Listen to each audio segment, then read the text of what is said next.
हैं दीना टीवी, जिसमें हम आपको दिखाते हैं हर क्षेत्र से जुड़ी कुछ ताजा खबरें, कुछ बड़ी खबरें। तो हमारी खबरों को सबसे पहले देखने के लिए चैनल को लाइक करना, शेयर करना और चैनल को सब्सक्राइब करना ना भूलें। बड़ी खबर तारीख 8/1/2021 माँ रितंबरा दीदी का नगर चंदला में सत्संग का संपन्न हुआ आयोजन।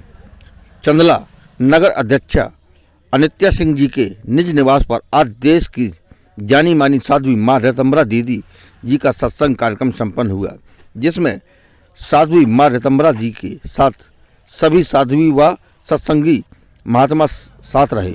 वहीं नगर की महिलाओं बच्चों के साथ नगर के गणमान्य नागरिक ने भी प्रवचनों का पुण्य लाभ अर्जित किया। माता जी ने आज के नवयुवकों को बढ़ते गलत कदमों को लेकर गहरी चिंता व्यक्त की, तो वहीं अयोध्या में बन रहे रामलला के भव्य मंदिर की खुशी भी जाहिर की। अंत में पूरा पंडाल जय श्री राम के उद्घोष से गुंजायमान हो गया। माँ रितंबरा दीदी का नगर अध्यक्षा अनित्या सिंह ने आरती उतारकर फलों से किया तुलादान। नवीन सोनी, स्टेट हेड, 3 आंख न्यूज टीवी, MP। दीदी माँ के चरण कमल साध्वी हमारी आदरणीय दीदी माँ रितंबरा दीदी माँ आज हम सब के आपके बीच में पधारी हुई हैं। जैसा कि हम सभी जानते ही हैं कि गुरु के चरण जिस आंगन जिस घर में पड़ जाए वो चारों धाम से कम नहीं होता। मैं मानती हूँ कि दीदी माँ के आने से आज ये पवित्र भूमि चारों धाम मिलने के साथ बताया कि मैं जिज्ञासु तो बहुत थी आपसे मिलने की, आपसे बात करने की, पर कभी हिम्मत नहीं जुटा पाई। एक बार मैं बहुत परेशान थी और मैं सोचा करती थी कि मैं इतना नहीं जुटा पाई। एक बार मैं बहुत परेशान थी और मैं सोचा करती थी कि मैं इतना राम श्री राम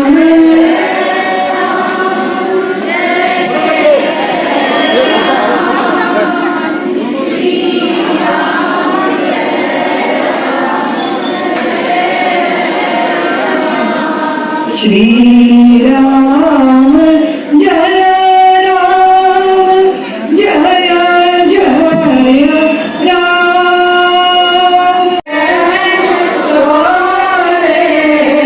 श्री राम जय राम जय जय राम श्री राम जय राम जय श्री राम जय राम जय जय राम श्री राम जय राम जय जय। कि हम समझ रखें, हमें पता होना चाहिए कि जो मिला है वो हमेशा पास रह सकता नहीं, कब भी छूट जाएंगे कोई राज कह सकता। और अभी तो आप देखो कि कोरोना का ये जो पूरे विश्व के अंदर महामारी का प्रसंग चला, उसने सब खोल खोल के रख दी। हमारे जीवन की क्षणभंगुरता हमें पता है, लेकिन कभी कभी जब घटनाएं सामने होती है तो और ज्यादा दृढ़ता आती। पानी केरी बुलबुला असमानस की चाहत, कितनी छोटी सी कहानी है हमारी। तेरा हर सुबह बचपन, दोपहर जवानी, शाम को आया बुढ़ापा, प्यारे रात को खत्म कहानी। कितनी छोटी सी कहानी, जिंदगी की कहानी कितनी छोटी है, लेकिन इस छोटी कहानी में हमने रंग नहीं भरे, इसको बदरंग कर दिया। किसने किया? किसी दूसरे ने।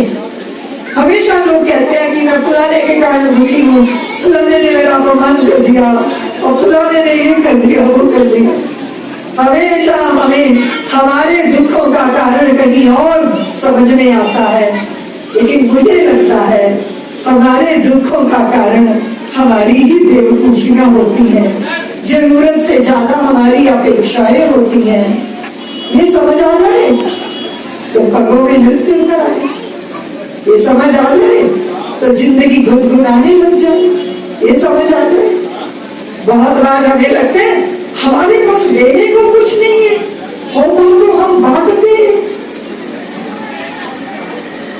और वो किनारे पे भिखारी बैठा है और वो जाने वाले को कह रहा है कि यार कुछ दे दो, कुछ दे दो, कुछ दे दो। अब वो रुक रहा, उसने अपनी जेब में हाथ डाला तो बटुआ ही नहीं था, बटुआ घर भूल आया था।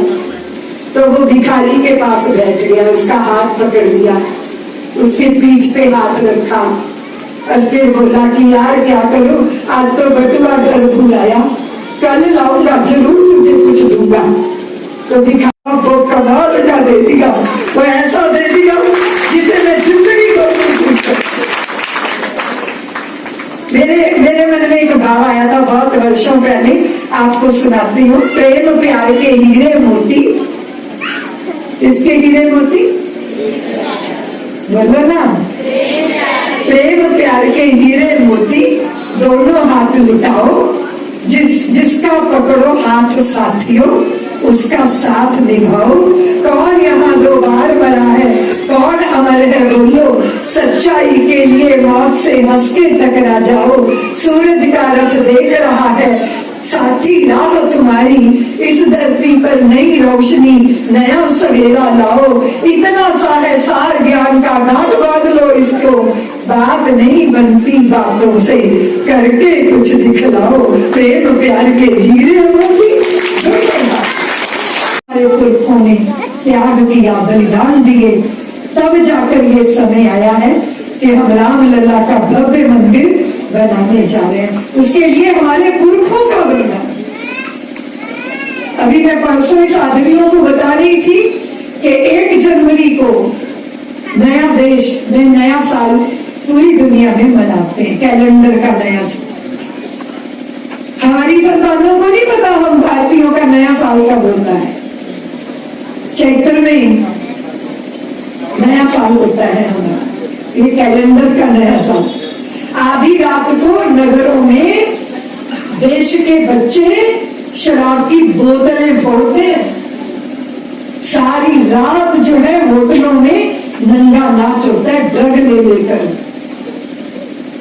और जब हम अपना नववर्ष मनाते हैं तब क्या होता है, भगवती जगदम्बा की स्थापना होती है। हम 9 दिन तक उपवास करते हैं, आराधना करते हैं, शरीर शुद्ध करते हैं, मन शुद्ध करते हैं। आने वाले वर्ष में जिंदगी में आने वाली चुनौतियों को स्वीकार करने की तैयारी करते हैं, कर्तव्य सही से निभ सके, उत्तरदायित्वों को संतुलित निभाया जा सके, उसके लिए मन और तन भी तो तैयार होना चाहिए।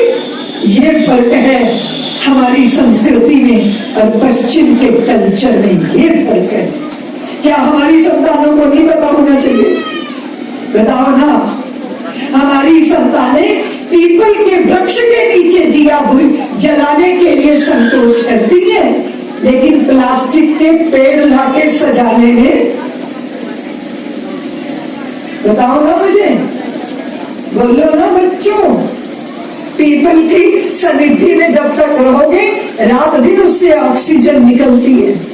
तुलसी का विरवा औषधि है। वृक्षों, पक्षियों, पंछियों, और मैंने सुना कि करोड़ों टर्की एक वो होता है, टर्की एक पंछी होता है। पश्चिम में 1 जनवरी को करोड़ों टर्की पक्षी काट के दुनिया खा जाती है। सोचो जरा बच्चों। और हमारी तुम्हारी माताएं सैर करने भी जाती हैं तो हाथ में टूटे चावल चीनी लेके जाती हैं, ताकि रास्ते में चींटियों के घर आएंगे तो उनके भोजन की व्यवस्था की जाएगी। ये है सनातन संस्कृति, जिसके प्रति गौरव होना चाहिए, जिसके प्रति स्वाभिमान होना। हम लोग छोटे थे ना, तो जब उसके चित्त में वेदना पैदा हुई कि उसने अपनी बहुत सारी जाति के नौजवान तैयार की। उस गोकुला जाट को 1 जनवरी के दिन मारा था मुगलों ने। पहले ये बांह काटी, फिर ये बांह काटी, धीरे धीरे टुकड़े टुकड़े करके उसको बलिदान उसका हुआ। ऐसी दर्दनाक मौत दी गई थी ताकि बाद में कोई हिम्मत ना जुटाए। उस व्यक्ति भगवती के बलिदान के कारण आज ब्रज इस रूप में हमें उपलब्ध है। किसी को पता है? किसी को कुछ नहीं पता। हमारी संतानों को फिल्मी दुनिया के लफंगों के बारे में तो पता है, पर देश धर्म को बचाने वाले बलिदानियों के बारे में कुछ भी नहीं पता, क्योंकि आजादी के बाद ही हमारी संतानों को पता चले कि क्या हुआ और राम जी कैसे सहयोग करते। आप सोचो देवियों, मैं श्री राम जन्मभूमि के आंदोलन में लगी थी और अंदर से कुछ खराब होने लगता था ना, तो राम जी बता देते थे कि ऐसा होने वाला, ऐसा होने वाला। मैं हरिद्वार आश्रम में गई और बहुत भूख लगी थी। मैंने ब्रह्मचारियों से कहा भोजन बना है क्या? तो उन्होंने कहा नहीं भोजन तो नहीं बना, दाल बनी है। तो मैंने कहा दाल ले आओ, तो कटोरे में भर के दाल ले आई और हम दाल पीने लगे बरामदे में बैठकर। दूर जैसे ये गेट है, इससे भी दूर शलाखों का गेट था। तो मैंने ब्रह्मचारियों से कहा जाओ जाके गेट बंद कर दो, क्योंकि पुलिस आने वाली है, क्योंकि मेरे नाम के जाने कितने वारंट निकले। मैंने उनसे कहा कि पुलिस आने वाली है, और जैसे ही गेट बंद किया तैसे ही पुलिस की जीप आके खड़ी हो गई। मैंने वो दाल का कटोरा वहीं रखा और अपनी रसोई की छत पे चढ़ गई और पीछे छलांग मार दी। वो 12 फुट की दीवार थी मिट्टी की, और वो मेरे साथ ही भड़ करके दीवार भी गिर गई। वो सब ईंटें मेरे पे, मैं यहाँ से जख्मी हो गई, लेकिन मैं वहां से निकली। फिर किसी वहां 2-4 संत खड़े थे, उनसे मैंने कहा तुम्हारे आश्रम में कोई अगर साइकिल वाइकल हो तो मुझे दे दो। तो वो मुझे देख के डर गए, बोले हम कोई तुम्हारी मदद नहीं करेंगे। तो मैंने 2-4 सुनाई कि बाबा बने हो, धर्म की रोटी खा रहे हो और धर्म का काम करने में दिल धक कर रहा है। वहां उसको 2-4 सुना के वहां से मैं पैदल, फिर रिक्शा मिला, फिर मुझे एक बस मिली। कहाँ पहुंची मैं? उत्तर प्रदेश के उत्तराखंड से हिमाचल प्रदेश पाउंटा साहब। ना मोबाइल होता था, ना कोई साधन था, ना अपनों को सूचना दी जा सकती थी कि हम यहाँ हैं। कितने दिनों बाद अपने मिले, इतना संघर्ष, लेकिन दिल में एक ही भावना थी कि राम जी करा रहे हैं, राम जी का काम है। अभी तुलादान किया जा रहा है। अब तुलादान के बाद सभी लोग अपना अपना प्रसाद लेकर के जाइएगा। सभी लोग अपने की जगह पर बैठे हैं। अभी तो भीड़ भाड़ लगी हुई है, थोड़ा सा भीड़ भाड़ पीछे कर गए।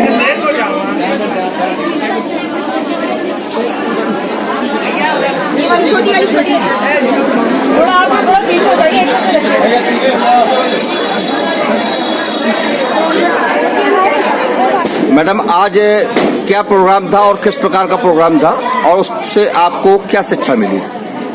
जैसा कि हमारी परम पूजनीय हमारी ऋतंबरा दीदी माँ का आज चंदला में विभिन्न स्थानों में उनका पदार्पण हुआ है, और उनकी चंदला आगमन पे सभी लोगों ने अपने अपने स्थानों पे कार्यक्रम रुकवा करके करवाया। हमारी समर्पण निधि, हमारी श्री राम जन्मभूमि मंदिर का जो निर्माण हो रहा है, उसकी समर्पण निधि को लेकर के दीदी माँ ने सभी हमारे साथियों को, हिंदू भाइयों को अपनी धर्म जागरण का संदेश दिया है, और उन्होंने इस कार्य को सभी प्रत्येक व्यक्ति, प्रत्येक मानव धर्म को लग करके करने का उन्होंने संदेश भी दिया हुआ है।